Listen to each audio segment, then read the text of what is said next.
दूसरी side change कर लेंगे।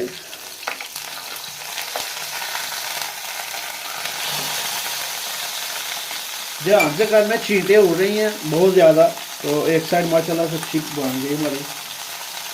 साथ में प्याज,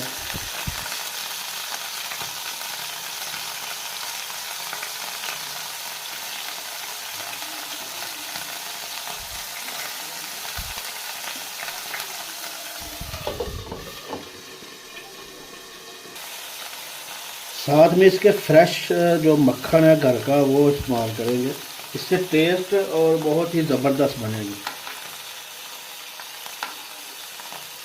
माशाल्लाह, बहुत ही ज़बरदस्त बन रही है।